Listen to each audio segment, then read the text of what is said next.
大家好，歡迎嚟到新潮文嘅頻道，我係你哋嘅主持郭正彤。就喺法國嘅 Evian 搞嘅呢個 G7 嘅峰會，齊集呢個世界本來以為自己係呢個工業強國，點知已經冇晒工業嘅國家呢，被譽為我哋新潮文亦都為大家報道過，係一個史上最冇公信力嘅一個 G7 峰會。咁啊，點解呢？好簡單，G7 嘅國家呢已經全部都冇晒工業啦，反而請翻嚟嗰啲客人呢，韓國啊、印度啊等等呢，佢哋工業仲強過與眾嘅各位。亦都有個說法就係話，世界第一大工業國家中國都冇嚟。咁其實呢個峰會呢開嚟冇意思，只不過一個小邦小集團嘅一個自己小圈子嘅一啲世界嘅聯盟。什麼聯盟呢？就梗係不安好心聯盟啦。就係因為有咁樣嘅一眾呢啲咁嘅烏合之眾呢，所以就導致最近即使係呢個峰會完咗之後嘅咁多日，都屢傳裏邊嘅面和心不和，甚至咧有啲就嘈到出面。今日嘅主角呢，就係傳日本同埋美國喺今次峰會裏邊呢，就曾經嘈過交。曝光呢，點解特朗普呢再一次提呢個珍珠港特襲之事？咁今次高市早苗呢，就忍唔住要駁嘴。嘈起上嚟嘅時候呢，就要導致其他領導人一齊嚟到勸和促談。到底是否真有其事呢？呢單新聞可信性有幾高呢？新潮文就會同大家藉住呢啲叫做政治八卦新聞呢，其實亦都分析緊當前嘅世界局勢同埋走向。因為咁樣嘅一單新聞呢，我哋要分析前因後果，有冇可能真係會嘈？嘈嘅話，其他國家會咩反應？從中我哋睇得到呢世界嘅力量分佈。特朗普會唔會再一次提珍珠港呢？繼3月高市早苗送上門去白宮俾人哋照肺一事，今次喺 G7 會唔會再講呢？其他國家領導人係咪真係會勸和促談呢？高市早苗又係咪真係直夾硬駁嘴呢？嗱，呢一系列嘅嘢亦都關係到呢世界局勢嘅分析嘅。咁所以呢，就會同大家嚟到呢一嚟到説明報導。咁今日呢個新聞就聚焦喺 G7 嘅呢班所謂昔日嘅工業強國嘅呢個面和心不和啦，亦都分析到歐洲嘅走向、美國嘅走向同埋日本嘅走向，根本就係呢向左、向前、向左、向右嘅冇，根本就道不同嘅，道不同就不相為謀。但今日亦都特別要講下呢，就係請佢嘅 guest。呢個 guest 就係什麼？就係韓國。韓國嘅李在明都係有被邀請過去參與呢個喺 Evian 是什麼 Evian 呢？大家飲嗰啲礦泉水呢，喺法國度有個地方係叫 Evian 嘅，咁就特登呢請咗過去。咁會唔會全天然全清純呢？梗係唔係啦，變成咗政治嘅一團污水。但係呢，就有一個韓國嘅李在明，韓國李在明邀請咗過去。韓國如今被邀請過去呢，可以講得係以勝利者姿態，因為韓國嘅 GDP 已經超越咗日本，日本已經呢連續10年下降，變成咗以呢個發達國家為例呢，係一個負面嘅反面教材。咁轉頭可以同大家慢慢分析一下。高市早苗自己亦都喺今次嘅 G7 峰會裏邊呢，冇晒表現，失晒表現，亦都冇做到佢應該有嘅任務。咁佢有任務嘅咩？日本去到有㗎，不過做唔到啫嘛。咁係啲咩呢？轉頭同大家一齊嚟到研究一下。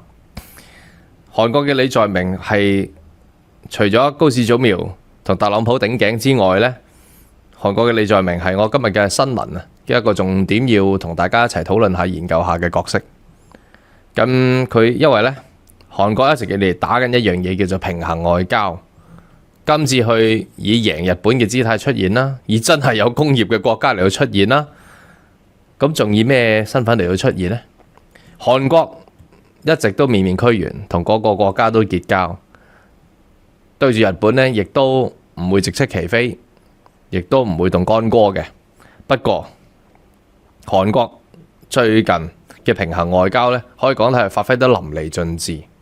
點樣平衡國家嘅關係，但係點樣同時間唔會擦日本鞋，而且喺多番喺國際舞台上邊咧已經喺度咧，其實都算係得咗阿高市早苗好多次㗎啦，算係咧對住日本已經強硬咗好多次。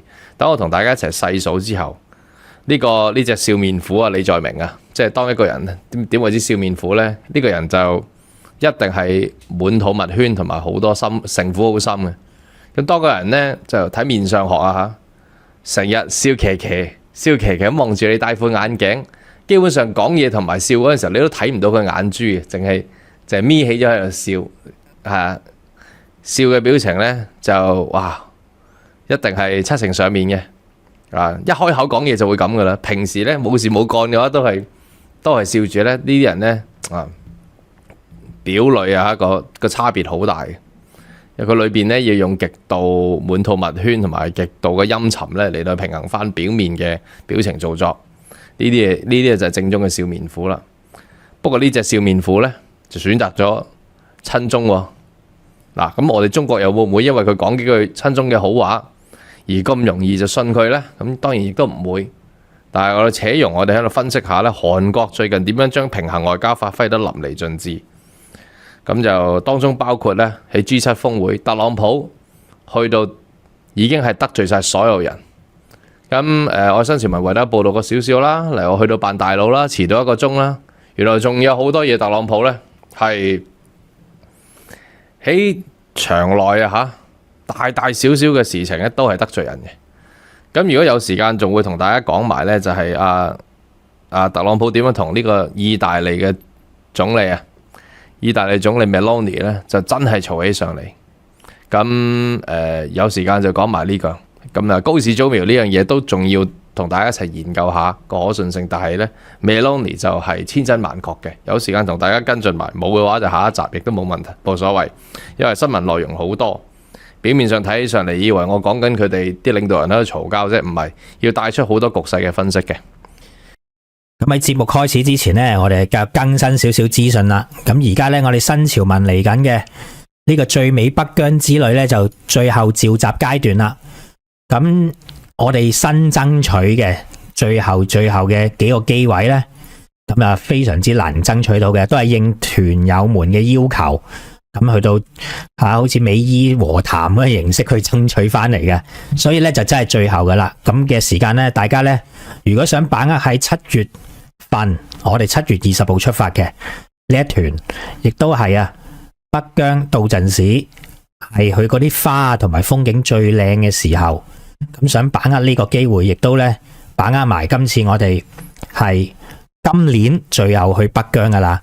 所以咧，如果大家要趕得切去到把握嘅話咧，就 WhatsApp 過去+85282874447，或者咧掃描我哋而家熒光幕左上角嘅呢個 QR code 咧就可以啦。咁嘅話咧，我哋快脆脆講下有啲咩玩先啦。第一咧就係有我哋嘅天山勝利隧道啦。呢條維持7年興建嘅隧道，現時啱啱就起好嘅啫。佢係咧而家嚟講全世界最長嘅高速公路隧道嚟嘅，有成咧我哋10條青馬大橋總長度加埋咁長都唔止㗎。因為咧佢係貫穿咗整條天山山脈噶嘛，所以咧佢有咁嘅體量。而天山咧亦都係好大座嘅山脈，所以咧我哋要去到人工貫穿佢起條隧道出嚟，技術難度非常高因此咧佢如果全程高速行晒成條隧道都要半個鐘以上嘅。但係咧大家唔使怕悶喺呢條隧道，因為咧佢喺裏面咧有好靚嘅嗰啲隧道嘅壁畫，咁咧就同我哋一般印象之中嘅隧道就好唔一樣嘅。佢係咧油滿晒嗰啲隧道壁好似咧你置身於一個咧時光隧道咁樣穿越咗去另外一度咁嘅款半個鐘頭嘅車程入面咧都係見盡呢啲東西。仲有就係佢嘅出入口咧都係以甲骨文天山2個字去到起嗰個天山勝利隧道嘅出口同入口嘅。咁造型相當精緻啦。而家我哋嚟講呢，都係兼顧到除咗實用之外，仲有呢個旅遊生態嘅，我哋啲大型基建啊，都係近呢幾年先至係咁噶。再之後呢，就有我哋嘅呢一個全世界唯一一個可以見到夕陽嘅時候9個太陽奇觀嘅呢一個呢，係巴恩布魯克地區啊。喺呢度呢，我哋呢就要着多件衫啊，因為呢，點解我哋成日話我哋嘅新疆有避暑嘅作用呢？即使係夏天，就係喺呢度嚟講呢，佢經常喺呢一個冬天嘅時候都會呢創出全中國最低溫嘅紀錄嘅。一般嚟講呢，都有零下40幾度。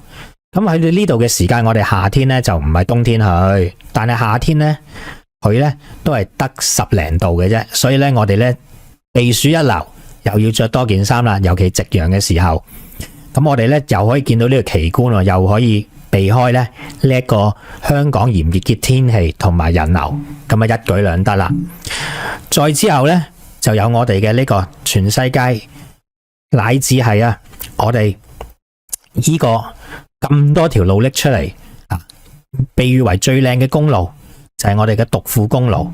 呢個呢唔單止係全中國最靚，亦都係全世界最靚嘅公路之一。嗱，獨庫公路呢，佢呢係用咗好多人力去興建嘅，70年代興建嘅。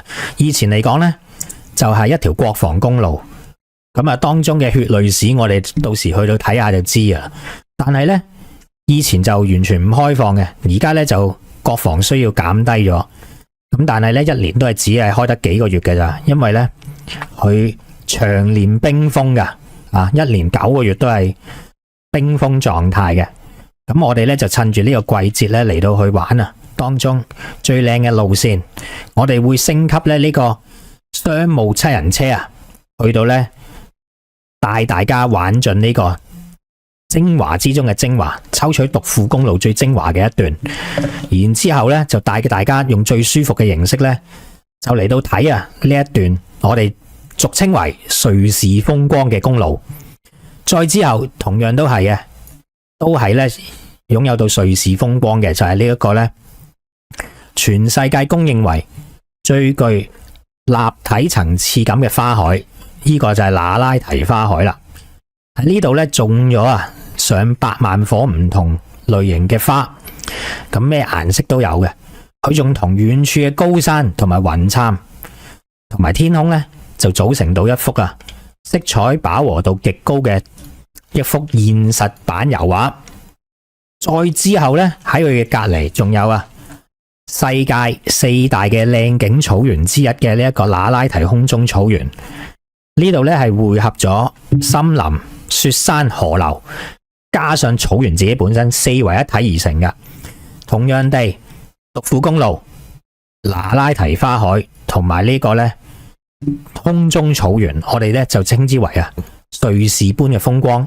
但係呢，有一樣嘢瑞士都係冇嘅，我哋去過嘅朋友都係咁樣評價，就話到呢瑞士同新疆比冇咗嗰種壯闊感啊，新疆呢就大得多，壯闊得多，咁呢個 level 都唔同晒啊，直頭。所以呢，我哋到時去到呢就會啊親眼見到呢一個，我哋有瑞士都有，但係我哋有啲瑞士亦都冇嘅喎啊，咁呢到時你亦都會呢親眼見得到啊。再之後呢，就係啊呢個超蘇，超蘇呢古稱就烏孫國，係2000年前嘅名啦。咁但係放到今日嚟講呢，佢已經係我哋新疆嘅一部分。呢度呢就盛產一種馬，就叫伊犁天馬。到時呢，我哋呢就會去到啊，感受到呢個非常之震撼，嗰個氣勢呢有如啊排山倒海一樣嘅呢個天馬玉河嘅一個風景。到時呢，嗰啲伊犁天馬差唔多有過百隻嘅，就會呢向到你啊面前衝過嚟，搭住呢個河水嘅，仲要嗰一種氣勢嘅磅礴感呢，你要去到現場先能夠啊親身感受得到嗰個氣勢點喺邊嘅。咁呢度呢，我哋呢亦都講啲古仔啦，就係呢啲伊犁天馬呢，佢呢古代嚟講呢，就曾經引入過我哋中原，咁呢就同我哋中原嘅馬匹結合咗之後呢，就令到我哋中原嘅馬匹嘅戰鬥力大大提升。呢個呢亦都係後到尾點解我哋喺漢朝嘅時間可以擊退嗰匈奴呢？當中其中一個重要嘅原因呢，都係因為咁嘅。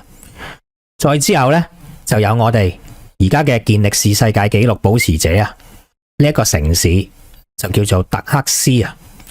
咁呢，佢亦都有個別稱叫八卦城啊。點解呢？因為同佢個樣啊，簡直係一模一樣嘅。嗱，你睇下呢幅圖啊，佢真係成個八卦咁嘅。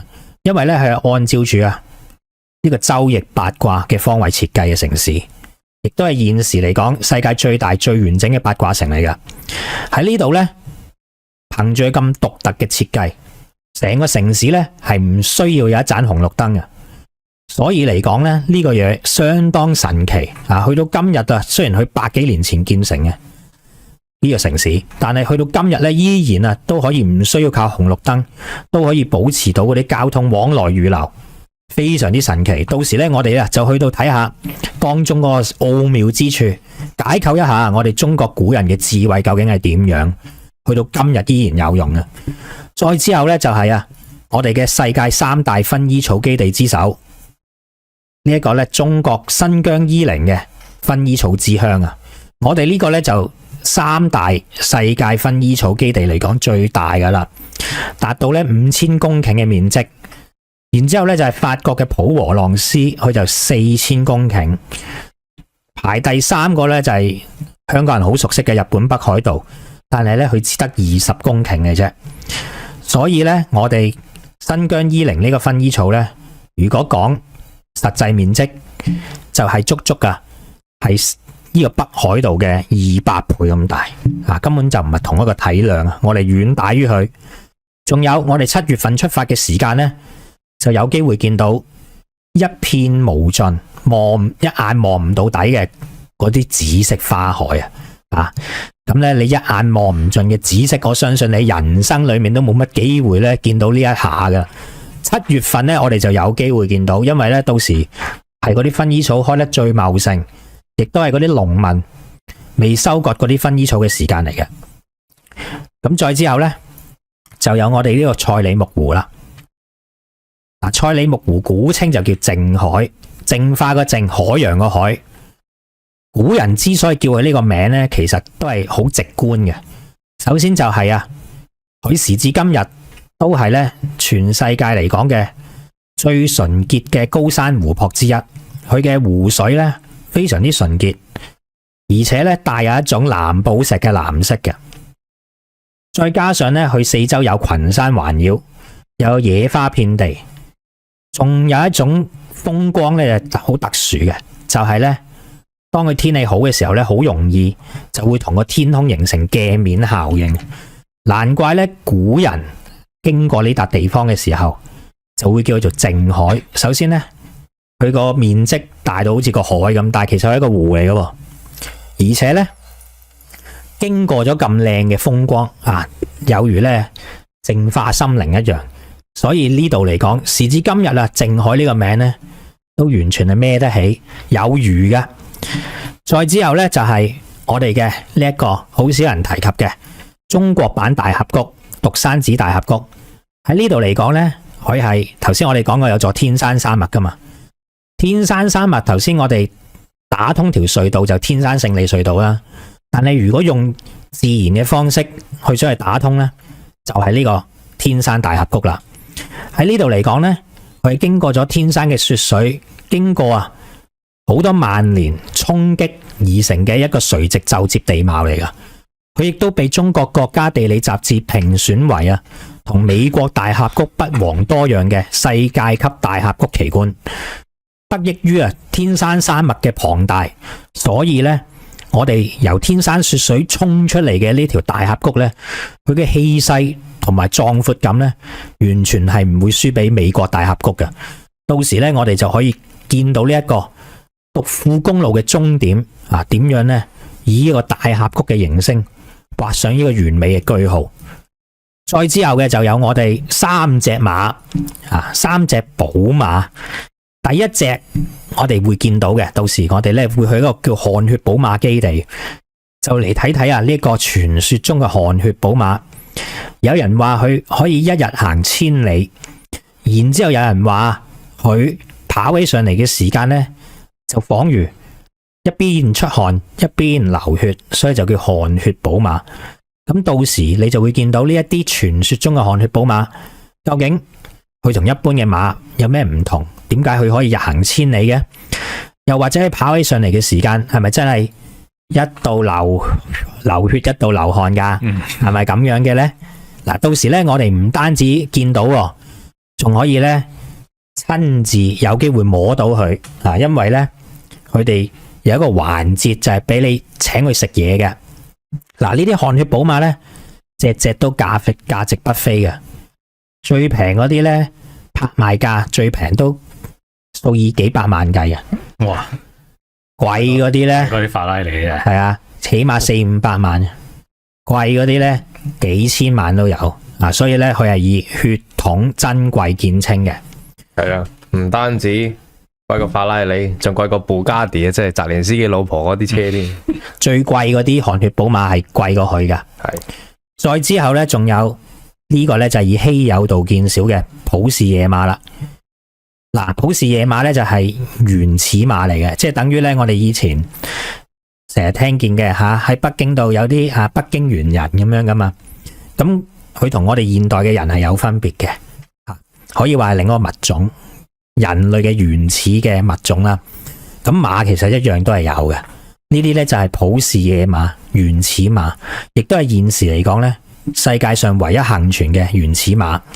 到時呢，我哋就有機會見到呢啲比起大熊貓更加稀少嘅普氏野馬，得我哋中國獨有嘅咋。曾經呢，就一度以為滅絕咗嘅，好彩嘅就係呢，10幾20年前喺新疆嘅野外發現咗呢啲本身被西方列強喺100幾年前大量掠走咗嘅普氏野馬呢，仲依然有一啲幸存嘅喺新疆度。咁而家呢，就俾我哋好好保護咗起嚟。到時都係啦，你有機會呢，好近距離，甚至乎摸到佢噶。不過呢，摸啊，小心啲摸啊，因為摸下摸下可能因為太珍貴啦。係啊，摸甩執毛嘅話，嗰度都摸幾千蚊嘅。係啊，冇錯啦，小心啲摸。再之後呢，嗱，呢隻嘢你就可以唔使咁鏡石嘅，因為佢夠大隻啊嘛。就係呢個夏爾馬啦，佢係以世界上最高大、力量最強、最大隻嘅馬見稱嘅。呢種馬呢，就唔同我哋一般嘅馬。我哋一般嘅馬呢，就講佢有譬如上1000磅嘅好大隻啦，但係咧呢啲馬呢，係以幾多公斤，即係1000公斤去到起跳，即係1噸啦。簡單啲講，1噸起跳重嗰啲最大隻嗰啲接近噸半都有嘅。所以呢，佢打破咗呢個瘦死嘅駱駝比馬大呢句說話嘅。調翻轉講差唔多。好似呢位新疆男子接近6尺嘅佢呢，一騎喺上夏爾馬嘅背脊上面啊，當堂呢就變咗5尺唔夠2寸咁嘅視覺效果。唔係因為佢細粒咗，係因為夏爾馬太大隻啦。佢比起我哋一般嗰啲馬呢，仲要大隻差唔多2倍啊。所以嚟講呢，嗰個男人呢，嗰個新疆男人即刻縮細咗，小矮人變咗小矮人。到時我哋呢亦都可以嘅。親眼近距離見到佢，甚至乎你夠膽摸佢嘅，你都或者夠高啦，應該咁講啦。你夠高摸到佢嘅，就可以摸下啦。咁正嘅行程又可以避人流避暑，亦都係我哋集合咗20多次出入新疆嘅經驗，亦都係我哋最後一次今年去嘅最美北疆之旅。大家就把握呢個機會啦，快啲 WhatsApp 過去+85268287447，爭取埋最後嘅餘下名額啦。好啦，到咗2026年嘅年中啦，咁亦都係1年1度嘅呢個2026年 WING 永利津典嘅中國葡萄酒大賽。咁今屆嘅葡萄酒大賽呢，就有啲好嘢介紹俾大家。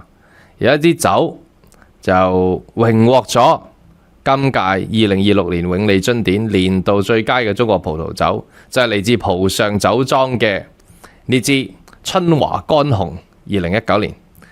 呢支葡萄酒係佢哋嘅代表作。葡上酒莊喺今次嘅比賽亦都獲得1金5銀2銅嘅佳績。咁點解特別提呢支葡上酒莊？因為呢支係獲金獎嘅。就係年度最佳嘅中國葡萄酒。葡上酒莊就係位於寧夏嘅銀川，咁算係最比較老牌嘅嗰一批喺寧夏嘅酒莊。創莊嘅日子就係2009年，咁就喺2013年嘅時候呢，就摸到自己一個想專注發展嘅位置。當中國嘅葡萄酒業一開始嗰陣時候呢，好多就係外購法國嘅葡萄酒嘅種子 Cabernet Sauvignon， 即係赤霞珠。咁同時呢，亦都有中國自己喺好多年前啊喺清朝進貢嗰陣時候遺留落嚟嘅種子，就係 Cabernet Grenache 嗰隻叫做蛇龍珠啊嘛。就係中國就自己再加以用農業科學嚟到去將佢再發展同埋培植嘅。但係呢個葡上酒莊呢，卻喺2013年咧就諗既然大家都做緊赤霞珠呢隻葡萄啦，咁不如我就搞馬薩蘭呢隻葡萄啦。馬薩蘭又係另一隻味，馬薩蘭會有好濃嘅果味啊、青椒味啊，有啲亦都有啲煙燻味咁樣樣。咁就係。如果係 Cabernet Sauvignon， 大部分情況都係作為嘅酒嘅 body 咧，咁馬薩蘭咧就係作為呢個我哋叫做調味調味嘅。咁今次就好高興啦，恭喜呢個葡上酒莊獲得金獎。咁過去葡上酒莊都為喺呢個中國葡萄酒界咧屢獲殊榮，亦都爭取咗好多唔同嘅獎項翻嚟。咁淨係以呢支春華乾紅咧，亦都係喺2013年開始重點嚟到培育嘅時候，由2015年到而家過去10年呢，都喺國際嘅舞台上面攞好多獎嘅，例如話德國柏林葡萄酒大賽啦，呢個 Brussels 布魯塞爾嘅國際葡萄酒大賽啦，中國自己本土嘅優質葡萄酒大賽品酒師評審委員或者亞洲葡萄酒大賽呢啲呢，都屢獲金獎嘅，咁絕對係冠軍級人馬。你睇得到我嘅poster 裏邊嘅資料㗎啦。咁比賽係公平嘅，酒係盲品嘅，唔會因為你係名牌子或者賣得貴，啲評判就偏心，因為佢盲品嘅。呢支葡萄酒唔係好貴，人民幣賣緊398蚊。咁香港講完嘅話，咁我哋呢度做400蚊一支啊，直接啦。本來都想即係做翻398嘅優惠大家啊嘛，但係好零碎，所以就齊頭400啦。咁啊，買滿3支就免費運送去你屋企。有興趣嘅朋友 WhatsApp 68031633 68031633 WhatsApp 我同揾啲好嘢咧，就同大家分享。咁就值得品嚐下呢支攞獎嘅，剛剛2026年。咁啊，今年26年好似想揀啲咩？唔係下下好似往年咁嘅，一定要領導人啊，領導人親手送啊，下下重炮嘅係嘛？飲下呢啲優質嘅性價比高嘅葡萄酒都係賞心樂事。再講多次，安排訂貨同埋送貨去你府上就係68031633。好啦，事不宜遲，輕鬆到呢度，現在為大家跟進世界最新嘅局勢。喺我哋中國輕鬆享受我哋建設嘅時候呢，呢個世界本應該係呢個世界領導嘅工業國家，卻面和心不和，互相猜忌、互相制衡、互相牽制，導致諸事不成。G7 峰會嚟到第52屆，選取嘅地方呢，就喺呢個法國嘅 Evian。Evian 是什麼地方呢？大家飲嗰啲法國礦泉水啊，嗰啲超級市場都有得買啊，或者啲 lounge 會 serve 啊 Evian 呢啲法葡萄。咁咧 Evian 如果大家有去過旅行咧，就會知道嗰一區咧就係位於呢個法國嘅山泉雪山嗰度。咁咧就有呢個天然清純嘅礦泉水喺嗰區度咧，有好多水龍頭嘅喎。就係等旅客咧啲文體旅安排嘅啫，去旅客嗰度你可以扭開水龍頭咧嚟到去入嗰啲水啊，有得買樽嘅，有好多人帶樽過去咧，就入一樽咁啊帶翻屋企，咁就免費 Evian 飲啦，咁啊特登選取喺嗰度，選咗都算係一個風光秀麗，亦都清純由空氣潔淨嘅水源潔淨嘅地方，但係咧呢班領導人過去咧。好明顯就係玩緊玩弄緊一團政治嘅污水。政治嘅污水就由特朗普遲大到嗰度已經開始。特朗普有心遲大到，有心遲到1個鐘頭，遲到1個鐘頭咧，姍姍來遲咧，卻好架勢咁入到呢個內堂嘅時候，法國總統馬卡龍作為呢個東道主，作為 host， 已經唔等特朗普啦，我哋開會先啦，唔好等嗰條友啦。特朗普就喺佢哋準備開會時，特朗普到，企喺主家席嘅位置咧，就話 I'm the boss。係啊，類似嘅意思就係佢以呢個開玩笑嘅形式，但係其實係半認真半講笑，就係、我未到，你哋開咩會啊咁嘅意思，亦都有。特朗普今次無論喺佢自己嘅行為上邊，每一句説話、每一個動作，大大小小嘅動作咧，都係蘊含住強烈嘅得罪人同埋呢個貶低人哋嘅意味。而呢個亦都係特朗普有心經營出嚟嘅姿態。唔好話佢格衰，佢格衰係梗㗎啦。但係佢要賣乖巧啊，佢要氹人嘅時候咧，佢都做得好101嘅。所以咧，絕對佢亦都係唔係無心之失，係絕對有心為之。特朗普根本就睇唔起 G7。喺特朗普眼中咧，呢個世界只有 G2，就係中同埋美。特朗普另外會欣賞嘅國家咧，就係俄羅斯同埋印度。今次亦都喺呢個大會上面表南無遺。此前喺呢個美伊嘅和談備忘錄嘅時候咧，佢已經多番讚揚中國，亦都讚揚俄羅斯。今次讚埋印度。喺個峰會上面咧，特朗普話：呢個世界有2大啊，我最欣賞嘅國家，一個咧就係印度總理莫迪，另一個咧就係 President Xi。你知咧 President Xi 同我關係特別好，兩位都係 great leader， 兩位都係 great country、great history 嘅 great leader。好似我特朗普呢啲咁嘅 great leader 咧，我做親嘅朋友都係 great leader， 特登就喺個峰會度講咩意思啊？咁佢有冇讚其他人咧？同時冇啊，冇啊，話有另外一啲讚嘅形式咧，就係貶低式，即係將你契弟化咁讚，就係讚高市早苗。讚高市早苗咧就係話：喂，睇下呢個阿山尼，即係嗰個日文發音啊，高市早苗。佢係我 biggest fan， 我特朗普天字第一號 fans 啊！你哋學下佢啦，咁樣。咁啦，我問你呢啲係讚定係彈呢？咁啊，特朗普嚟到扮晒嘢。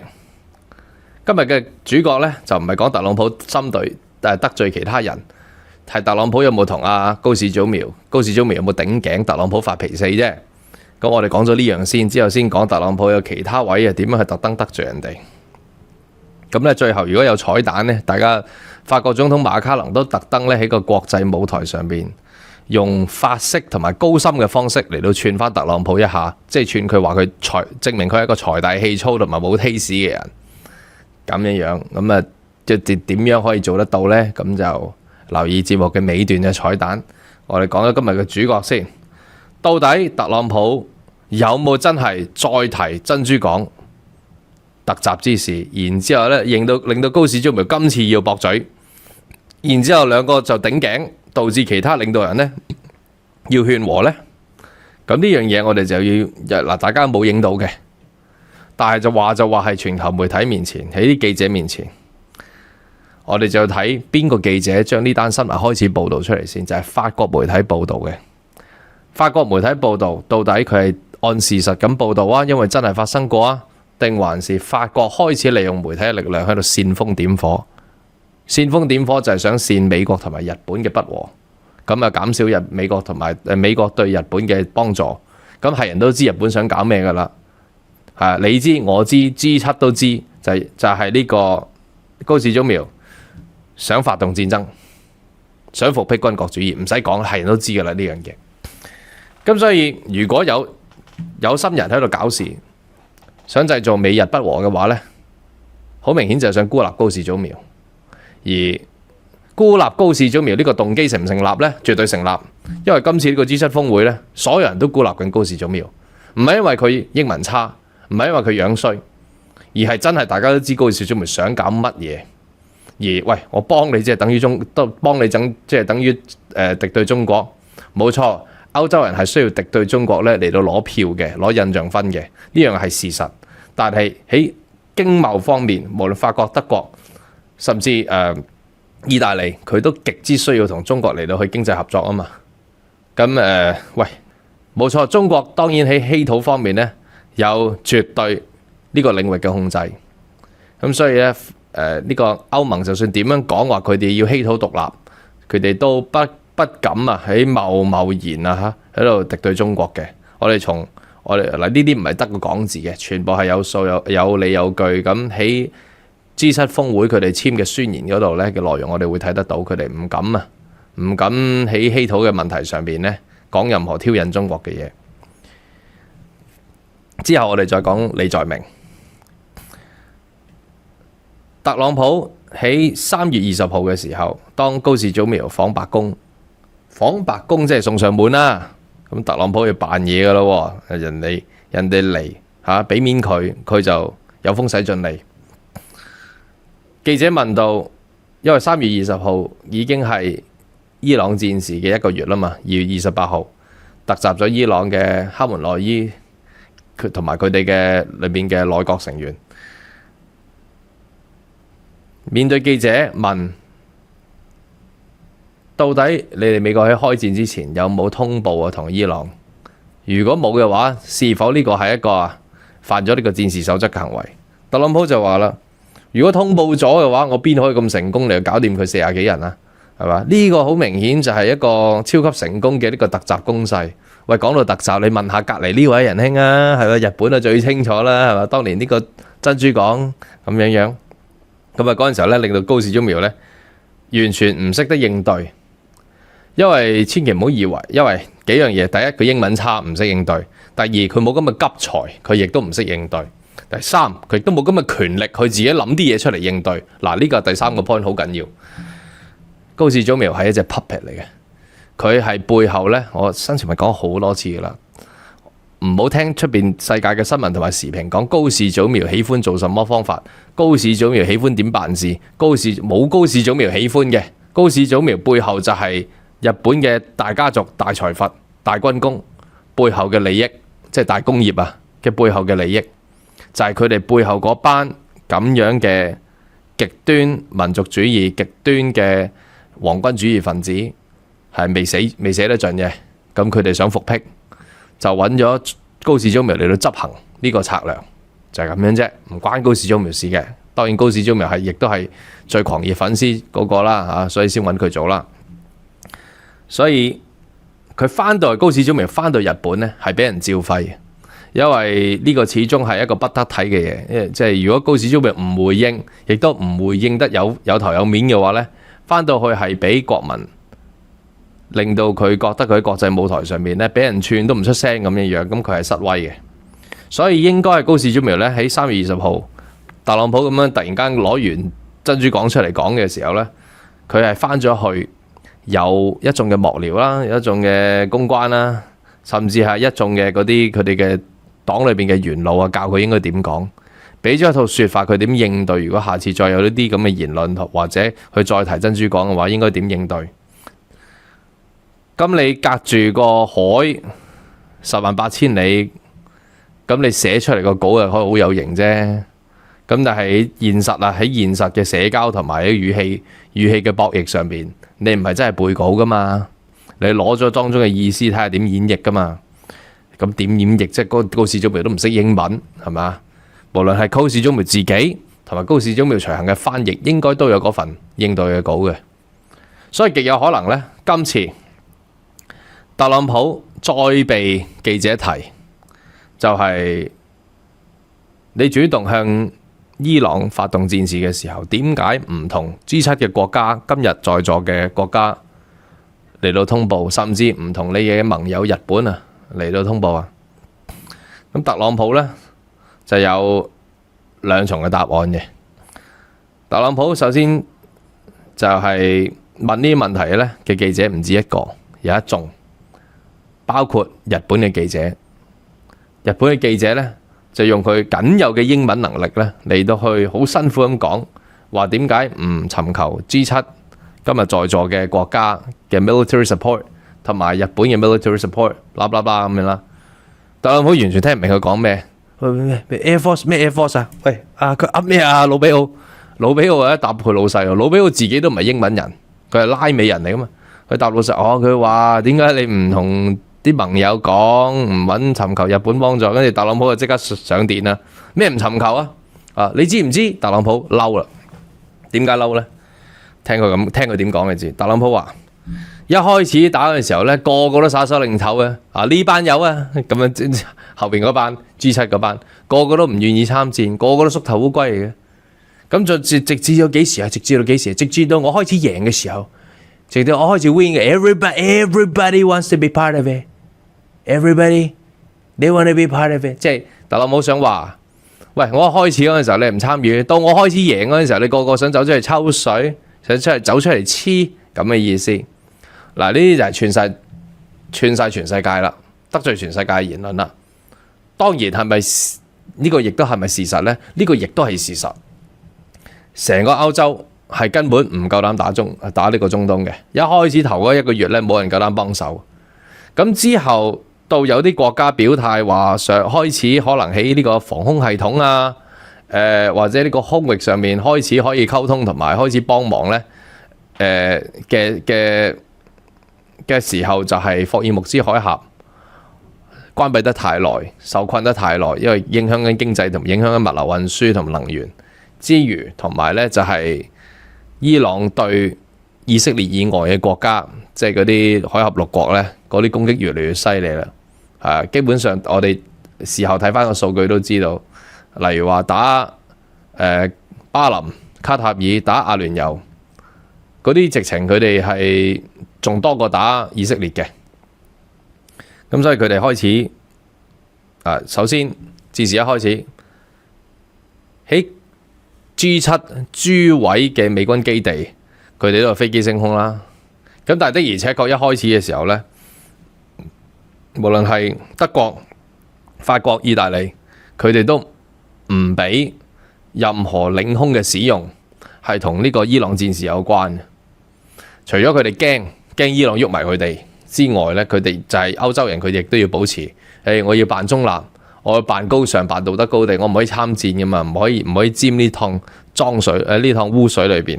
咁瑞士係要扮中立，係啊，瑞士咧適當嘅時候咧會扮中立，即係得閒嘅時候佢會唔中立嘅嚇。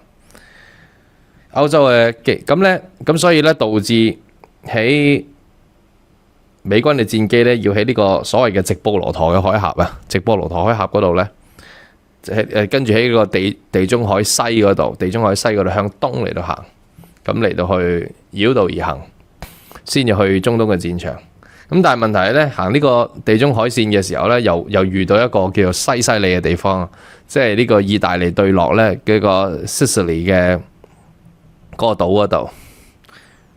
咁然之後咧就意大利又阻喺領空方面又製造阻撓，咁所以其實特朗普堅嬲嘅，特朗普係堅嬲你嗰啲所謂北約盟友全部都縮頭烏龜嚟嘅。咁就係佢自己帶隊撐咯。咁然之後到大概贏嘅時候啦，歐盟嗰度先至開始表態話支持啊。因為佢哋物流同埋呢個能源運輸阻得好緊要啊嘛。咁所以喺觀感上面，俾特朗普就大條道理話啦。我臨贏嗰陣時候，你知即係特朗普覺得自己贏啊嘛。我打到下半場，我上半場而家踢緊波啦。上半場你又唔參戰係嘛？下半場我臨贏嗰陣時候，你先過嚟參戰，你有冇咁着數啊？咁所以特朗普堅嬲，所以就喺呢個會咧就串晒咁多。特朗普係唔會珍惜 G7 呢個聯盟嘅，特朗普唔珍惜 G7 呢個聯盟，所以佢去到咧就會有咁任性得咁任性。咁日本呢單嘢幾時嚟嘅咧？日本呢單嘢就係有人話，咁日本咧，日本啊唔叫日本參戰，特朗普就話日本咧係縮頭烏龜，高市早苗拒絕捲入伊朗嘅戰事，但係其實日本有冇間接參戰呢？都可以叫做有，因為當戰事繼續蔓延嘅時候咧。咁大家知道美國同埋以色列有好多雷達系統，一直以嚟布防一重又一重嘅雷達系統，由呢個鋪路爪啊，到呢個鐵穹系統啊，嗰啲都開始打爆晒啦嘛。打爆晒嘅時候，咁咪台盡，要開始將呢個軍艦同埋咧愛國者系統或者鐵穹系統、薩德系統呢啲呢，就班師回朝地嚟到去中東戰場度助戰。當其時特朗普美國係問都冇問，講都冇講呢，就深夜漏夜暗地將韓國嗰度嘅薩德系統呢就搬走咗，軍艦亦都搬咗去助，亦都過咗去助戰。跟住日本呢，亦都由橫須賀嗰度，亦都有呢個愛國者系統同埋呢個掃雷艦呢去中東戰場呢嚟到去助戰嘅。因為日本嗰度亦都有掃雷艦亦都做得幾好。日本就唔出聲啦，可能大家亦都覺得好正常。咁喺嗰度駐紮嘅美軍梗係去助戰啦。咁唔係喎，其實係嗰個國家俾咗錢美國應該將嗰啲軍備同埋嗰啲成員係要保護嗰個國家嘅。咁咧邊個出聲呢？李在明就有出聲啦。李在明就話：我俾錢你嚟保護我喎，你夜晚漏夜咁樣成 team 人加埋個防空系統，你就咁樣搬走咗。咁啊，李在明就有出聲，有直斥其非啦。高市早苗呢就粒爹都冇，但係就表示唔願意捲入呢個伊朗嘅戰事，因為伊朗曾經講過，就係到咗今時今日冇人會質疑伊朗嘅講得出做得到嘅能力㗎啦。即使可能看似冇咩可能，伊朗係好難打到去日本嘅，呢個係好難做得到。但係伊朗曾經講過，如果你日本有任何軍艦由日本嗰度呢夠膽過嚟中東戰場嘅話，我就將佢視為日本參戰，我就會連日本都喐埋。咁呢樣嘢真係呢，日本唔敢喐嘅。咁所以當特朗普回應到嗰位記者夠膽問點解唔揾日本嘅時候，特朗普就話：喂，我都講過㗎啦，如果我講晒俾全天下人聽嘅時候啊，你話我點樣可以咁成功咁樣嚟到去對伊朗進行打擊啊？咁所以我呢招係成功嘅呢個奇襲攻勢講咗突襲呢樣嘢，你睇日本你就知啦，係嘛？即係用翻佢當日3月28號嘅説法，就係喂講到當年都係咁炸珍珠港啫嘛，咁樣又潤去日本一嘢因為日本當年偷襲珍珠港係一個呢個 unethical 嘅軍事部署嚟噶嘛。咁今次呢，可能高市早苗就有用咗佢一套準備咗嘅説法嚟到應對，梗係唔係佢應對啦？咁必識英文嘅，佢就要個翻譯嚟到應。個翻譯就梗係為老細叫到，我準備咗份稿咪照讀咯。但係你又唔睇場合，喂，今日咩係嘛？喂，你日本嗰班政治元老叫你反駁啫，你真係反駁啊？嗰班政治元老掂嘅話，都唔使捧你上去啦。就係佢自己好想做唔到啊嘛。試下嗰班元老去 G7 峰會，去到 Evian 嗰度見到成班鬼佬，跟住再見到特朗普咁串，到時佢哋夠唔夠膽出聲啊？嗱，我哋驚，喂，小泉純一郎都未必敢出聲啊！嗰陣時候都要謀定而後動，但係高市早苗呢，就切實咁執行。跟住，喂，你夠膽得特朗普，你夠膽窒，即係駁嘴啊？駁嘴窒你嘅時候，你駁嘴咁咪扯火啦。咁特朗普就嘈咯，咁要其他領導人嚟到勸和。邊個法國嘅媒體報導呢單嘢出嚟呢？就係一個叫做《回聲報》嘅報章。咁《回聲報》呢，喺法國係一個主要報導財經濟嘅報章嚟嘅。佢報導新聞呢係會有事實核查，佢唔係講開政治八卦嘅，唔係香港嗰啲蘋果東方。咁人哋係認真嘅，但係今次點解會講一啲咁似政治八卦嘅嘢呢？所以極有可能，絕對係極有可能係真有其事，係真係有發生過。咁但係係咪好似字面講到真係嗱？爭執呢就有好多程度嘅，可能互窒兩句又算係，或者喺一個 point 裏邊有少少兩三句之間嘅不和又算係有拗撬，兩個人互相指住對方嚟到鬧，又係拗撬。咁到底係咩程度呢？咁應該唔係去到指住嘅。喂，講真，如果當特朗普嬲到要指住一個人鬧嘅時候呢，特朗普就踢你出花園㗎啦，就冇飯俾你食㗎，即係好似澤連斯基咁㗎啦。咁今次澤連斯基咧係咁想黐埋特朗普嗰度，特朗普係咁避，終於咧法國總統馬卡龍因為俄烏嗰度咧佢想有啲 say， 咁終於捉到澤連斯基同特朗普有個30分鐘嘅會談，講真30分鐘傾到啲乜嘢啊？都係做樣啫。高市早苗仲犀利啊！特登要煞有介事咁樣嚟到去舉國咁報導，就話喂，同特朗普爭取到一個5分鐘嘅非正式對話。講到好似好正式咁樣，我講到好似5分鐘嘅非正式對話係一回事咁樣，5分鐘非正式對話咪即係閒聊咗5分鐘咯，咪即係其實特朗普講咗一大紮説話，高市早苗喺度噏頭，喺度閪咁樣，佢聽唔明啊嘛，翻譯員講完俾佢聽，翻譯員象徵性應兩句，咁咪5分鐘咪完咯，咁即係冇嘢傾到出嚟咯。唉，所以即係高市早苗真係直情係契妹契細佬契到盡啦，直頭。特朗普今次喺呢個即係國際舞台上邊讚邊個彈邊個串邊個，全部有晒，全部係將佢心裏邊嘅計劃有一致性冇掩飾咁樣完全表達啊！自己私自喺度話習主席9月會去揾佢，話佢關係不知幾好啊！當然佢好想啦，我哋中國梗係冇回應啦。喺特朗普眼中呢個世界只有 G2，亦都係真。點解要讚印度總理莫迪呢？就係因為中國同埋印度一樣，都係體量最大嘅國家。咁特朗普一定有佢盤數嚟到計㗎啦。咁我哋唔使計佢盤數。關於印度嘅情況呢，我哋新潮文都為大家分析咗好多啊。同埋印度亦都面對緊一個行業，即係除咗工業佢哋嘅所謂嘅企業墳場之外呢，印度亦都面對一個好嚴重嘅問題，就係佢哋嗰個本來引以為傲嘅科技產業，即係大家知印度出好多工程師，但係其實IT 科技、電腦工程科技呢都有分下欄嘢同埋高級嘢嘅。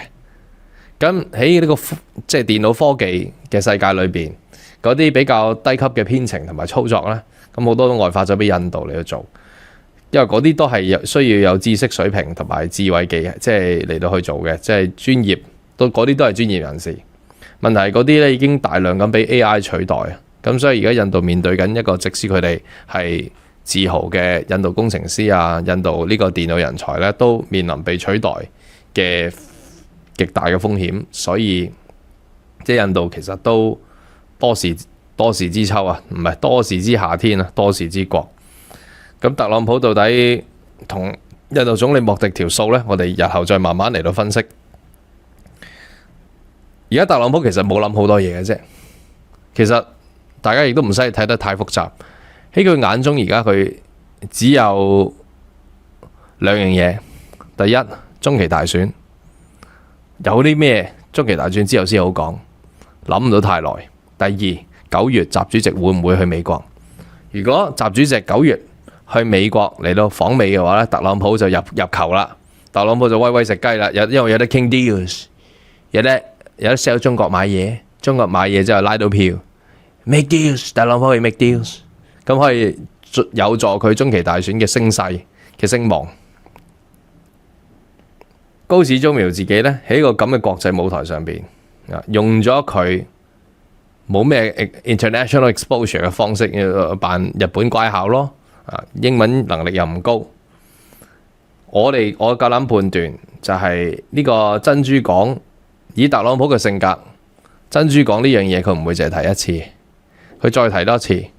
如果佢再提多次，亦都表示呢，當日3月20號提完之後呢，咁冇人勸得到老細，亦都冇人話老細咁講唔得睇。特朗普非常之 high， 咁亦都係佢一貫嘅做法。我唔相信特朗普講得出嘅事，佢唔知，我唔相信佢會唔知自己講啲乜嘢。佢講每一句嘢，粗中有都有細嘅，都係有意思。不過啲意思就係一啲不安好心嘅意思啫。高市早苗今次去 G7 峰會呢，係絕對身負重任。高市早苗覺得要以日本嘅代表嘅身份，要喺 G7 嗰度呢，嚟到希望拉到7個國家都係團結，以日本為首地建構一個新嘅稀土聯盟。今次嘅 G7 峰會裏邊呢，就有8樣文件，其中一樣呢，就係一樣叫做建構關鍵礦產穩定供應鏈嘅宣言 G7 宣言。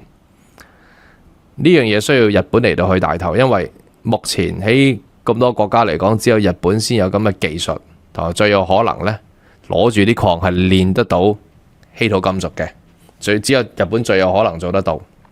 所以過去其實自從今年年頭開始，1月開始，中國對日本嗰邊嘅呢個關鍵礦產嘅限制，日本扮冇嘢，其實就不知幾咁騰，已經由2月、3月、4月不停咁周圍嚟到遊走嚟到去立礦啦，立得就立，有得立就立。揾澳洲啦，但係澳洲成本太貴。印度啦，印度都考慮，印尼啦，拉攏印尼，甚至咧就去拉攏呢個蒙古啊，蒙古都拉攏咗好耐噶啦，尤其是而家，因為可以順便拉攏埋蒙古嚟到去反俄羅斯、反中國嚟到搞事啊嘛，嚟到一齊親美啊嘛。咁就前嗰排新潮文為大家報道咗啦，呢頭高市早苗去完蒙古，嗰頭咧就即刻要同王毅外長嚟到匯報啊。因為而家咧蒙古首先以後唔知，起碼呢一刻為咗條西伯利亞油氣管咧要乖乖地，如果唔係就冇過路費收。俄羅斯亦都惡鎮得住蒙古但係最有可能做得到啫，但係唔代表做得到。對日本而言，其實礦呢，其實係咩礦呢？嗱，當你喺地表土壤挖一大紮出嚟嘅時候，你要將佢嚟到去過濾淨呢，就係純嘅呢個稀土氧化物，再將稀土氧化物呢嚟到去煉稀土金屬，要將佢分離同埋整合。咁呢度呢係有好多關嘅。以日本目前嘅能力嚟到講，關都未攻克。當然佢有咁嘅技術，佢唔可以變成一個龐大嘅量產嘅生產鏈。要日本如果以往績嚟到計，日本建構到一個稀土嘅完善嘅生產鏈呢，正常速度以日本嚟到計都要6-7年。咁但係我哋可以俾多1年佢，當佢日本有昔日嘅可能喺70-80年代嘅進度同埋嘅工匠精神同埋拼搏精神，都要5年。咁何況今時今日印度已經冇晒，今時今日日本已經冇晒年青人，冇晒動力，而且一心就諗住點解要搞稀土呢？因為日本已經冇晒經濟噶啦，連續10年。日本嘅 GDP 跌咗14%，喺全球10大經濟先進嘅體量嘅國家嚟到講咧，佢係唯一打到褪嘅啲經濟係。喺一個外國嘅一個權威嘅一個指數研究組織，2016年至到2026年，日本嘅 GDP 由5.1萬億跌到落去4.4萬億。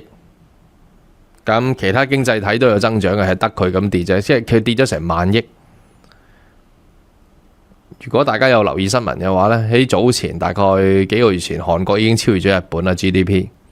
韓國係今次以勝利者李在明係以勝利者姿態嚟出現呢個 G7，因為韓國有工業，你日本冇工業。仲有韓國呢，喺今次 G7 簽嘅8項文件裏邊呢，韓國只簽咗7份，唯獨是就係頭先嗰個關鍵礦產穩定供應鏈宣言呢樣嘢呢，韓國唔簽。韓國李在明表示到，呢個關鍵礦產穩定供應鏈嘅宣言呢 G7 呢已經喺個詞彙上面呢冇針對中國噶啦，佢已經冇話因為中國霸晒啲嘢，中國嘅壟斷，所以我哋要整一個稀土獨立嘅聯盟嚟到去穩定供應鏈，我哋要打破中國嘅壟斷，咁佢已經冇講呢啲説話噶啦，淨係話自己要建構一個穩定嘅稀土供應鏈啫。但係韓國李在明呢就直接咁講，就話呢份文件有針對中國嘅意味，所以佢唔想簽，因為佢要保持同中國友好嘅關係，講得好直接。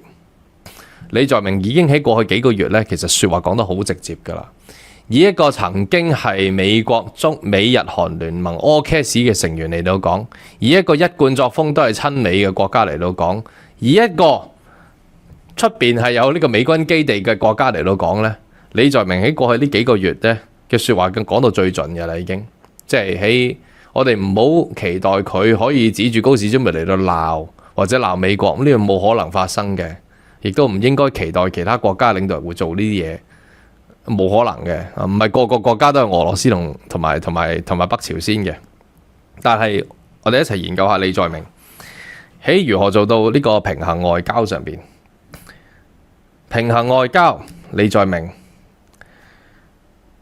發揮得淋漓盡致。大家知道佢同日本咧就前嗰排有個叫做呢個故鄉外交啊嘛，故鄉外訪啊嘛。高市早苗帶咗韓國李在明去佢哋嘅奈良故鄉嗰度，又打 band 又成嚟到故鄉外交懶係親切咁樣嚟到打溫情牌。但係李在明呢，喺嗰一趟，高市早苗提到，其實日本同埋韓國應該加緊嚟到去合作啊！我哋應該關係咁好，同埋美國，跟住咧，李在明就話係韓國、日本同埋美國咧係應該加緊合作嘅。不過如果韓國、日本加埋中國咧，亦都可以考慮下合作喎，都幾好㗎。你不妨諗下啦。李在明真係咁講，咁嗰時中咪就梗係唔出聲啦。另外，李在明亦都直接講話。我哋同日本咧，始終都係有呢個即係呢個主權嘅爭議嘅。佢哋都仲有佢哋主權嘅爭議，關於佢哋嗰個島上面同埋昔日嘅歷史上面，韓國都依然咧係記住二戰嘅傷痛嘅。所以同日本咧局部嘅發展係可以嘅但係千祈唔好即係覺得我哋咁容易就可以放下歷史。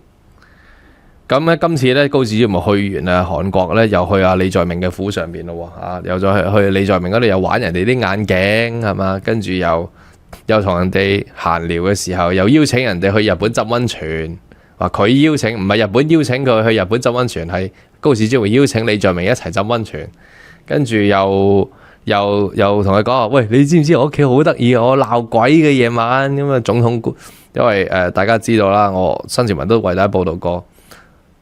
日本嘅首相官邸咧就係有鬧鬼嘅。以前咧有啲人安倍唔敢入去住噶啦。以前啲人入去住之前咧都要打齋先嘅。咁呢樣嘢傳咗好耐啦。高市早苗今次齋都唔打，一嘢就搬入去住，因為高市早苗中意啊嘛。高市早苗中意俾鬼責，高市早苗特別中意俾皇軍嘅鬼責。呢個佢晚晚嘅夢想嚟嘅。所以佢先特登搬入去，所以佢先每年呢春秋二祭加年終一定去拜靖國神社嘅，亦都係多年呢個靖國神社參拜委員會嘅，即係政界嘅代表嗰個參拜委員嘅統籌同埋主席。高市早苗做盡一切可愛嘅行為嚟到去搏，諗住同李在明可以建交。李在明呢，每次喺高市早苗大打誠意牌嘅，總會無端嚟一句勁嘢嘅。就係話韓國李在明拒絕同日本軍事上面深化關係，日本有咁嘅 offer， 李在明就話啦，其實你應該考慮下誠懇咁樣道歉，咁咪可以化解仇恨咯。不但止對我哋韓國對中國都係噶。其實你道歉咪唔使搞咁多嘢咯，咁樣。李在明仲話。即係咁，如果我俾人用拳頭濕咗一鑊好甘嘅，咁然之後用拳頭揼我嘅嗰個人，即係韓國中意用呢啲比喻嘅。咁最近你有冇睇鐵拳教育有套劇即係可能呢啲拳頭交呢喺韓國好普遍。李在明話：我俾你濕咗一鑊之後，你仲調翻轉頭走去同我講話友好叫我放低仇恨，咁講唔通喎。咁用佢笑面虎嘅表情嚟到，咁講唔通喎，咁樣。咁其實當一個國家嘅元首講到咁呢，都好準嘅啦，説話。早在高市早苗上位嗰陣時候呢，就早在當日11月4號，高市早苗講咗一句什麼叫做台灣有事論，台灣有事，日本都關事，日本即刻助戰呢樣嘢呢。記者已經問到啦，喂，你哋美日韓聯盟嚟嘅喎，你要點睇啊？韓國李在明其實當其時都講得好直接嘅，就話嗱，我點睇啊？我當呢個世界發現證實係有外星人嘅時候呢，咁我就會開始正面回答呢個關於台灣嘅問題。咁作為一個係嘛 AUKUS 美日韓聯盟嘅成員，又作為一個有美軍基地嘅國家，又作為一個昔日都係親美嘅國家，講到咁，所謂聽其言觀其行，聽其言觀其行，做到最盡㗎啦。我哋唔好再渴望佢做多啲，話唔通真係指住日本嚟鬧咩？冇可能嘅。咁但係最近呢，話說李在明就去 G7 啊嘛，咁李在明就係韓國嘅總統，韓國嘅外交官就去咗北京，韓國外交官去咗北京呢，就確立咗韓國嘅立場，就係呢個中韓建交聯合公報上邊呢，就再一次表明喺韓國眼中，世上只有一個中國嘅立場。咁呢樣嘢得到中國嘅高度評價，即係話呢個就係分頭行事。總統呢就去 G7 個應付嗰班國際大帝，即刻派外交官呢去北京嗰度，起正北京嗰度呢表明立場。呢就係平衡外交。而嚟緊6月20號，韓國嘅總理金文錫亦都會出席遼寧喺大連嘅夏季嘅達沃斯論壇。如此做到平衡外交。最近唔知大家有冇睇新聞，就係留意到呢北朝鮮嗰邊放棄咗一直以嚟嘅統一大業。朝鮮一直以嚟覺得佢要統一埋南韓，變成咗呢個朝鮮統一嘅。咁如今佢放棄咗呢個國家嘅方針，放棄大國統一，即係話乜嘢呢？嗱，呢樣嘢呢就同美國啊嗰啲地方唔同，人哋嗰啲每4年換一屆，今屆講完下屆唔算數噶啦。但係你對金正恩而言，我放棄就係代表成個朝鮮嚟緊，呢個就係嚟緊嘅國策同埋走向，達至同韓國、朝鮮同埋韓國兩國和平共存。呢樣嘢一定係李在明呢喺上任嗰陣時候亦都講得好清楚，會同朝鮮保持溝通嘅功勞所在，即係勸和促談，避免干戈。朝鮮而家亦都重點乜嘢？佢亦都講得好清楚。朝鮮話佢而家要重點發展國內經濟，因為俄烏之爭開行咗軍工馬力之後呢，開始經濟開始起跑。咁如果再得到中國嘅幫助，中國亦都大家知道啦，我哋習主席去完朝鮮嗰度就係傾經濟合作同埋協助人哋嘅國家發展啊嘛，得到中國嘅經濟協助同發展，專心發展呢個經濟，就唔會搞呢個同韓國嘅敵對，即係話北朝鮮同埋南韓兩國嘅和平共處嘅局面呢，兩國和平共處呢，中國都有唔少嘅身影喺裏邊。咁呢樣嘢亦都要，即係起碼一定係李在明唔好好似尹錫悅咁樣喊打喊殺亂咁嚟。李在明選擇一個正確嘅路，正確嘅平衡外交呢樣嘢呢，其實各國都應該好好參考一下，係有學習嘅地方。起碼呢個台省應該好好學下，不過台省就冇呢支歌仔唱啦，唔好諗住有。唔好，甚至兩國和平共存。我哋台省始終都係我中國一部分。揸在幾時乖乖地肯認嘅啫。都唔係話收唔收翻。好啦，咁應承咗答應大家嘅彩蛋呢，就要講特朗普得罪好多人，得罪埋意大利總理 Meloni。咁下次再同大家講下點解。亦都喺佢言行舉止好多言行舉止上面特登串其他國家領導人。咁我今集唔夠時間講得太多，咁可能下集呢再同大家細味，因為呢 Meloni 同埋意大利嗰單嘢呢，需要重點嚟到講下嘅。咁大家知，因為你美國同埋意大利呢有好多新仇舊恨，又特朗普，所以咧同大家講埋啦。嗱，今日 OT 少少啊嚇 ，encore 多陣 Meloni。話說同特朗普有交談，特朗普喺度大吹大擂就話：Meloni 黐埋嚟我度啊！你知我幾多桃花噶啦？特朗普話，特朗普成日自命自己好多桃花，呢啲係佢即係低自信嘅表現。咁亦都曾經咧喺公開場合度話咧，就讚 Meloni 靚女。咁其實唔得睇嘅呢啲行為啊，話佢真係一個好靚嘅女仔喎，咁樣一個好年青。咁但係其實作為一個外交場合同埋大家都係國家元首，你唔應該講呢啲嘢嘅。呢啲嘢呢啲叫咩呢？喺美國呢就叫 objectify 異性，咁係不道德嘅。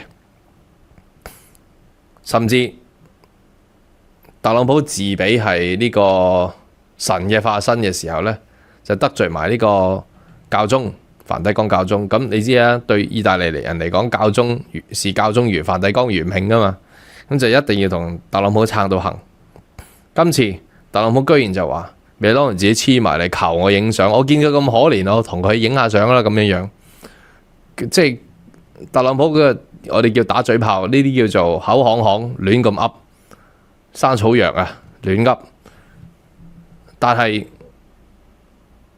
唔得睇噶嘛，呢個貶低咗人哋國家嘛。Meloni即刻拍片澄清，就係你作為你國家領導人，你講呢啲好低能，同埋呢，就我哋意大利人係唔會黑人哋影相嘅 ，we don't beg 咁樣樣。意大利嘅外長亦都取消咗訪美，因為咁樣。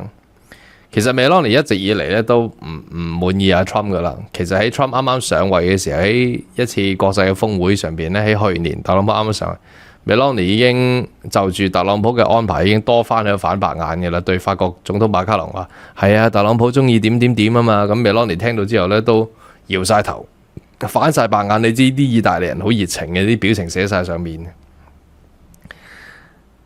特朗普話說佢入場嘅時候要開會啊嘛，當然開會前佢要企喺主家席個位就扮晒大佬啦，話 I'm the boss。坐嘅時候咧嫌自己張凳矮喎，嫌自己張凳矮嘅時候咧就話點解我張咁矮㗎？點樣教啊？點樣教咁住？跟住同隔離阿卡尼講，加拿大總理卡尼就話換燈，咁啊卡尼就同佢換燈。咁啊以美國同加拿大嘅關係咧，就所謂冰封三尺非一日之寒。咁卡尼就表示呢個風度啦，你有需要咪換俾你咯。咁樣特朗普真係縮咗落去啊嘛。但係佢嘅龐然大物嘅身形，200公斤嘅呢個紅軀，賤肉橫生，成身都係嗰啲淤塞啊。咁啊，關於佢健康狀況，我哋第日再探討啦。所以佢每一個行為咧，都喺度將人哋貶低，將人哋契細佬化。但係法國總統馬卡龍咧，卻揾到個方法咧，地嚟到去串翻佢。呢樣嘢係好間接嘅，但係你睇之後時評咧，呢個係國際時評之後嘅報導咧，就會睇得到馬卡龍有心為之。話說呢個美伊之間嘅和談就選擇嘅位置咧，就喺呢個法國嘅凡爾賽宮。如果大家去法國旅行嘅話，你都會去過佛沙亞嘅凡爾賽宮，係一個點樣嘅地方呢？好富麗堂皇嘅地方啦，藝術同埋豪華於一身。好少人知道呢，即係香港觀眾好少人知道，其實特朗普係好中意凡爾賽宮。佢海湖莊園嘅裝修，甚至佢啲 Trump Tower 嘅裝修，好多呢，真係特登抄凡爾賽宮。呢樣嘢係過去幾十年好多人認識特朗普，即係遠在特朗普從政之前都知㗎啦。連特朗普呢都曾經講過，特朗普個洗手間都要特登裝得好豪華，跟住呢仲要呢有個金廁所，都係呢想有呢個凡爾賽宮感覺嘅。法國總統呢個根本咧喺西方世界嚟講咧係一個大家都認識特朗普噶啦，但係咧當佢演繹凡爾賽宮演繹出嚟嗰種咧就係財大氣粗同埋俗啊，整到好俗，所以大家都笑佢就係一個步伐啊，學都學唔到人哋啲藝術嘢。法國總統馬卡龍咧今次就喺呢個美伊呢個和談備忘錄咧就選擇喺呢個佛沙亞嗰度嚟到簽。之後亦都帶特朗普周圍嚟到睇凡爾賽宮，特朗普睇到哇哇聲話：哦，好靚，哇，真係好靚，哇 ，this so great， 係呢個 great， 呢個 great， 佢真係中意呢啲啊嘛，凡爾賽宮同埋亦都係啲帝王，有帝王嘅氣息啊嘛，特朗普成日自比帝王。咁呢樣嘢出咗嚟之後，西方嘅媒體就如實報導啦，但係馬上大家就引用啦，就係特朗普多年嘅 record， 係特朗普再一次撩起特朗普呢條友，好中意凡爾賽宮，好崇拜佢屋企嘅設計、廁所嘅設計、佢啲 Trump Tower 設計，好多特登抄凡爾賽宮，但係抄到非常之核突，就再一次拎出嚟講，再一次 remind 全世界，即使你做到美國總統都好，你都只不過係一個冇 taste、財大氣粗嘅步伐。呢個就係法國總統馬克龍有心為之嘅幾下抽水啦。串人呢都係要講伎倆嘅，咁特朗普呢啲市井式咁串呢，只會即係真係得罪人。但係法國總統馬克龍呢下回敬呢，就絕對係即係比較有藝術性啦。咁今日嘅分享暫時嚟到呢度，仲有再更多嘅國際形勢局勢走向呢，我哋會同大家再密切咁跟進嘅。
大家好啊！我而家身處嘅地方呢，就係新疆嘅北疆，呢一度呢，就係我格仔獨家設計嘅路線裏面一個好靚嘅薰衣草原啊，係我哋呢一團師擁有到嘅呢一個景點嚟嘅。如果想報名嘅話呢，快啲掃描我頭頂嗰個 QR code 或者 WhatsApp 過去+85268287447，把握呢個最後機會。當然啦，跟得我去玩嘅，當然都了解到啊，我哋新潮文嘅8大優勢啊。第一就係我哋嘅價錢係絕對公道嘅，就唔會咧好似咧出面嗰啲團咁咧，就報一個假嘅價錢出嚟咧，跟住咧就叫你去報名，然後啊根本就成唔到團，跟住咧就叫你去報其他嘅，或者咧出咗發之後啊，就其餘咁樣係咁加上去，我哋絕對一口價係咁多咁多。第二啊就係我哋嘅路線咧係親自設計嘅，就唔同坊間嗰啲團隊咁樣咧，係行一啲好巷嘅路線。例如呢個咁靚嘅薰衣草原呢，都係我哋獨家設計出嚟嘅一個行程嚟嘅。第三就係我哋嘅行程呢，係根據住我哋年紀比較大嘅朋友嘅體能同埋體力而去到設計嘅，就唔似得坊間嗰啲團隊咁呢，佢一般都係以30-40歲比較壯年嘅人去設計嘅路線。如果大家年紀比較大嘅，可能跟嗰啲就跟唔上，佢哋就會當你係婦女噶啦。當然啦，仲有一個優勢嘅就係我哋專為海外華人嚟到新疆嚟到去設計嘅，因為咧而家咧新疆咧仲有好多景點咧都係海外限制，即係外國人係設咗限嘅，所以咧我哋咧做咗過千個海外華人嚟新疆嘅，嚟到嘅時間咧我哋就清楚晒邊啲景點去得，邊啲唔去得。如果你報咗一啲路線或者團隊，佢根本唔懂得處理呢一啲嘢，甚至乎啊直接報國內團嘅話咧，佢係唔懂得處理嘅。當然嘅仲有就係我哋嘅飲食同埋住宿都係以享樂型為主，好似我哋呢啲路線咁樣呢，我哋食嘅嘢、住嘅都係當地最好，所以把握今年最後呢個機會 ，WhatsApp 過去+85268287447，新疆北疆之旅，期待喺呢個旅程見到大家，同我玩盡12日。當然仲有我格仔親自嚟到喺呢個團度為大家講解一下咧新疆嘅風土人情啦，期待喺呢次旅程見到大家。